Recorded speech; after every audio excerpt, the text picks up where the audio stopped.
How does that theme song of mine go again? Oh, yeah. You love her voice, you love her looks. What Melissa loves are comic books. That's right. It's been a while, hasn't it? 2 weeks, at least since my last episode, and I didn't mean to go this long.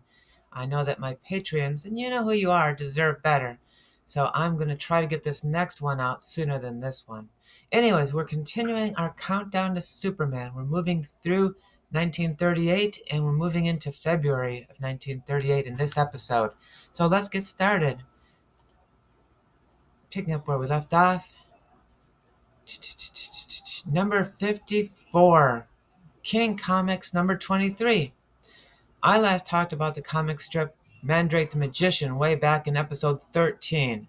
Starting back in King Comics number 21, this title began reprinting the sixth story to take place on Mandrake Sunday pages, introducing Dementor.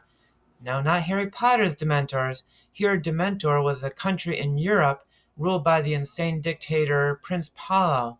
Since Mandrake sets the earliest precedents for the entire magician hero subgenre to come, it is worth noting at least one of the peculiarities of this strip.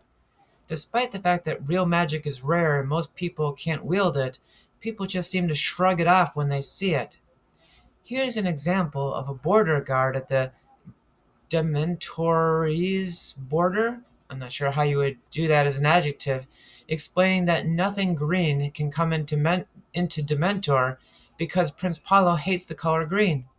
Mandrake casts a spell that turns his luggage yellow.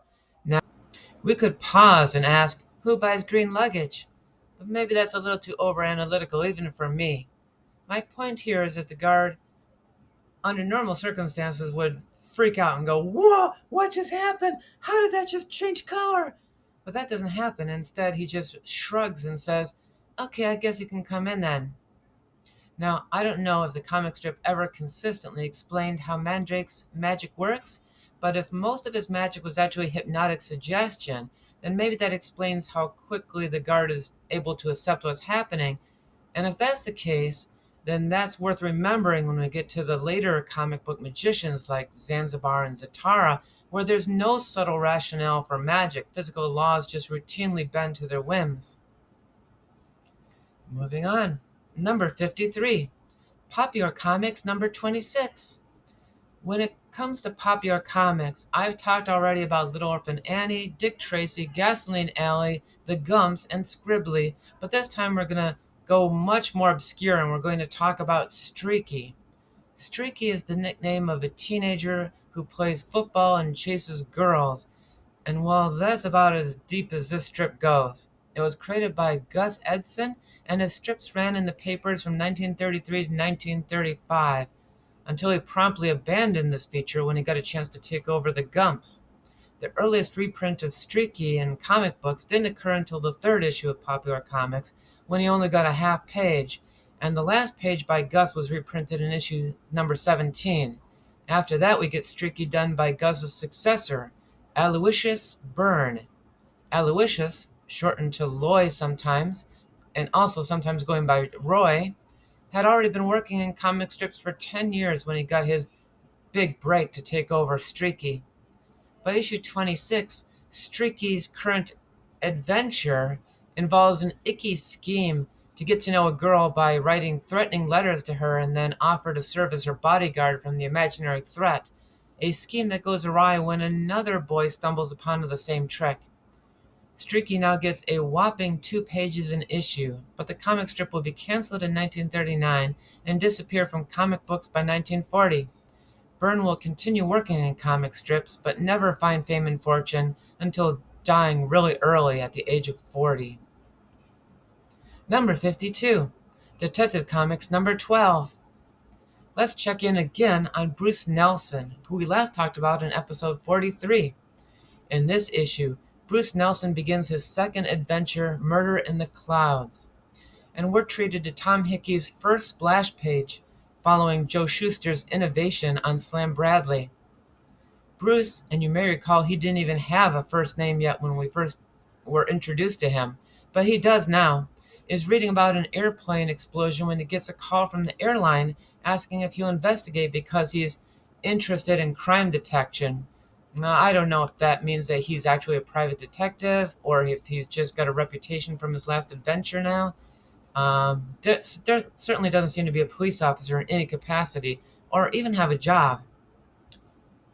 Bruce meets with the airline people and hears about a suspicious telegram that seems to be hinting these accidents will stop if this mystery villain is paid $15,000, which tells you a lot about how hard it was to come by 15,000 back in 1938.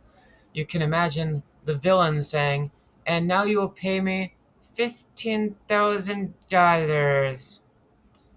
Unlike the first Bruce Nelson adventure that built suspense quickly, this one is very talky, with Bruce going around interviewing people and doing a lot of sitting or standing still. This is almost surely another one of Malcolm Wheeler Nicholson's stories because he did tend to sometimes forget that he was writing for a visual medium and not for the pulp fiction magazines that he loves so much. Number 51. New Adventure Comics number 24. We have never yet talked about Sandor and the Lost Civilization, so let's do that one now. Sandor is basically Mowgli from the Jungle Book grown up. The only difference in the origin is that Sandor was raised by wild dogs instead of by wolves. Also, the animals don't talk to Sandor, but Sandor still has a strong rapport with animals and can train them really easily. At the start of this month's adventure, Sandor isn't training a black leopard in the dungeon of the evil Raja, but dodging it to save his life. Sandor has a keyring he lifted off a guard earlier, so he's able to put a locked door between himself and the leopard. But then the leopard's keeper comes into the dungeon to put the leopard back away, discovers Sandor, and they begin to fight just as this month's installment ends on a cliffhanger. Now that sounds very simplistic, but there's actually quite a lot going on with other characters and an ensemble cast. Also in the dungeon are his friend Benar and Genev, the person they were trying to rescue, though I don't remember why and don't feel like going back and looking into it. Sandor has been separated from both of them. Meanwhile, Raja Maharaja has gone into the dungeon to find Genev himself because his guards haven't been able to find his prisoner, and the Raja is now threatened by the loose leopard. And that's just the people in the dungeon. Outside the palace are two tribesmen who talk to the leopard's keeper, though I'm not sure if they are on Sandor's side or waiting for him to come out to do harm to him, and I guess you're going to have to read more to find out. Number 50, Tip Top Comics number 23. We're going to check back in on Peter Pat, who I last talked about in episode 29. Peter, you may recall, is just a plucky boy with no magic powers or even special abilities, so the story has to really go out of its way to keep him alive in dangerous situations. Like right now, when he's about to go toe-to-toe with a gorilla. You'd think that this strip would be ending in less than a minute, but another foe, instead of just watching the gorilla rend Peter apart, decides to throw a knife at Peter at just the wrong moment and accidentally kills the gorilla instead. The other henchmen around this scene are equally inept, missing Peter with spears and arrows while he slowly climbs a rope less than 100 feet away from them. In any adventure fiction, the illusion that the hero, for an ongoing serial at least, is in danger can be really hard to maintain, but more so when the protagonist is just a child with little ability to defend his or herself. Little orphan Annie has her powerful protectors, Punjab and the Asp. Peter has to rely on dumb luck and his opponents being really inept.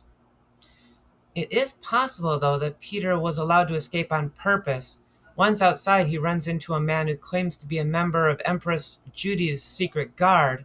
As a reminder, Empress Judy is the head of the good guys, and Logi is the head of the bad guys.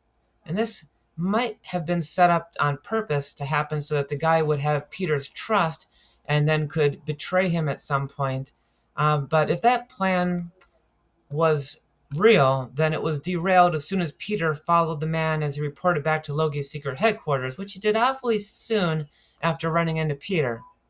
Peter listens in as the man is confirmed to be Logi's spy, but then is captured, and as this issue's cliffhanger, after just 4 pages, Logi orders that Peter be lashed with a whip until he agrees to work for Logi.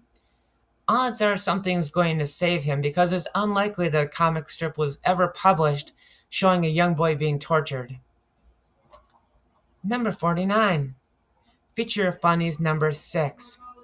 This is already the second issue of this title in our countdown, and this time we're going to revisit the Clock, who just got mentioned in episode 46. You may recall that the Clock jumped ship from Comics Magazine to Comic Favorites when his creator, George Brenner, did the same. Brenner's artwork hasn't really improved, though he may be trying to make his figures look less stiff than they used to. The first 2.5 pages just slowly reveal that the characters we're meeting for the first time are kidnappers, and it is an interesting way to start the story that wouldn't have been possible in the shorter page counts that the Clock had in the past. At this point, the story kicks into gear, with the Clock simply having to read in the newspaper who the police's chief suspects are. To find out where Sparrow's gang is hiding out, the Clock kidnaps a hoodlum and threatens him with death by torture. There's that torture again. To find out where Sparrow is, the Clock is not a nice good guy. But he's also curiously fair. He learns where Sparrow's gang is, but he doesn't interfere right away. He lets the father pay the ransom to see if the bad guys keep to the bargain and return the young man. And only when they decide to break the deal and off the son does the Clock step in and attack them. He uses the spring-loaded head of his cane as a weapon, though most of that happens off-panel, since we see very little action in this strip. Otherwise, he just fights with his fists and wins despite being outnumbered. Something Brenner likes to do with his early Clock stories is to explain the ending in a letter the Clock leaves for the police. And in this letter, we read the explanation for why the Clock held back and why he takes the ransom money. He plans to redistribute the wealth to the poor people who suffered when the banker's father's bank crashed. And now this is interesting politics. Only time that comic strips and comic books ever seem to feel comfortable talking about wealth redistribution is when it involves Sherwood Forest in the times of the Crusades. So to have it happen in modern times, being advanced by the story's hero, is really quite exceptional, very liberal, and we're going to have to remember this when we get to the start of the superhero genre pretty soon. Moving on, number 48. Funny Pages, Volume 2, Number 6. Comics Magazine sold out to Ultim, and now, as of February 1938, Ultim is gone too. This time it was bought out by Centaur Publications, a small company that had been publishing pulp magazines since 1933. They wanted to get into this new comic book field and figured it was better to start with someone else's titles than to create a bunch of their own. So Ultim became Centaur Comics. This issue of Funny Pages is the first to come out under Centaur, though you wouldn't know that from looking at the cover or anything inside it, as there's no trade dress or markings of any kind that make this look different from the issues before, other than the one note about where it came from in the indicia. The random feature I'm going to share with you this time is Gnaw and Nibble, a 2-page joke feature about 2 anthropomorphic mice and their misadventures. Now, I can't show you an image from this particular issue because there's no scans of this issue online, but this is a page of Gnaw and Nibble from the previous issue.